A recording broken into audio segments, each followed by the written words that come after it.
ఎక్కువ టైం లేదు. So first నేను థ్యాంక్ యూ చెప్పుకోవాల్సింది, ఈ సంవత్సరం మొదలైంది ఎవడు సినిమాతో, అక్కడి నుంచి ఈ సినిమా ముకుందాతో ఎండ్ అవుతుంది. సో ఫస్ట్ నుంచి లాస్ట్ వరకు ఈ సంవత్సరం అంతా నిజంగా చాలా మంచి సంవత్సరం. మాకు ఇన్ని హిట్లు వచ్చినందుకు మెగా అమ్మాయిలందరికీ మనస్ఫూర్తిగా ఫస్ట్ ధన్యవాదాలు తెలియజేసుకుంటున్నాను. అండ్ మికీ, ఫస్ట్ నీకు చెప్పాలి, కంగ్రాచులేషన్స్.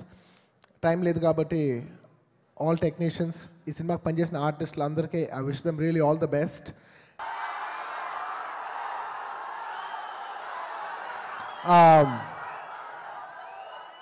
నేను ఒక వ్యక్తి అడ్డా శ్రీకాంత్ గురించి మాత్రం ఒక చిన్న విషయం చెప్తాను. చాలామంది అడ్డా శ్రీకాంత్ గారి సినిమా చూస్తూ ఏముంది ఇందులో, చాలా సింపుల్గా ఉంది కదా, సింపుల్గా ఉంది కదా, ఏముందని చాలామంది అనుకుంటూ ఉంటారు. నాకు పర్సనల్గా అడ్డా శ్రీకాంత్ సినిమా అంటే చాలా ఇష్టం. తన సినిమాలో చాలా సింపుల్గా ఉంటుంది. తన సినిమాలో ఏముందో చాలామందికి అర్థం కాదు. నిజంగా తన సినిమాలో ఏముందని మీరు అబ్జర్వ్ చేసి చూస్తే తన సినిమాలో మంచితనం ఉంటుంది. తన మనసులాగే తన సినిమాలో మంచితనం ఉంటుంది. తను చాలా పాజిటివ్గా ఉంటాడు. అంటే తన ఈ స్టేజ్ చూస్తేనే తెలుస్తుంది తన మనసు ఎలా ఉంటుందో, ఈ స్టేజ్ చూస్తే తెలుస్తుంది. తన మాట్లాడినప్పుడు తన మనసు ఎలా ఉంటుందో తెలుస్తుంది. తన మిగతా టెక్నీషియన్స్ని రెస్పెక్ట్ చేసినప్పుడు తన మనసు ఎలా ఉంటుందో తెలుస్తుంది. తన వ్యక్తిత్వం ఎలా ఉంటుందో తెలుస్తుంది. తన వ్యక్తిత్వం వల్ల జనాలు కనెక్ట్ అయ్యి ఆ సినిమా వచ్చి చూస్తున్నారు. అది నేను నమ్ముతున్నాను. సో శ్రీకాంత్, నీ సినిమాలో ఏం లేకపోయినా ఆ మంచితనం ఉన్నంతసేపు నీకు తిరుగులేదు. So I wish you all the best. And నాకు ఈ సినిమాలో ఆ మంచితనం కొట్టొచ్చినట్టు కనబడుతుంది. Thank you. అండ్ నాగ్ బాబాయ్, very very very very happy for you.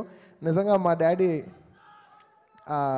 నా లాంచ్ అప్పుడు ఎంత హ్యాపీ అవుతారో నాకు తెలియదు, కానీ నిజంగా నీ గురించి మాత్రం చాలా ఆనందపడ్డారు బాబాయ్. Thank you. Of course power star లేకపోయినా ఆ గాల్లో మీ చప్పుడు ఉంటుంది, మీ ఉత్సాహం ఉంటుంది. So I wish you all the best. And above all Varun,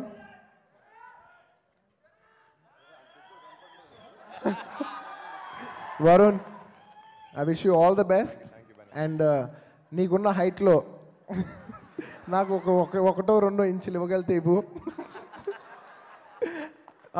I wish you all the best. You're going to start a great journey. I wish you have everybody's blessings.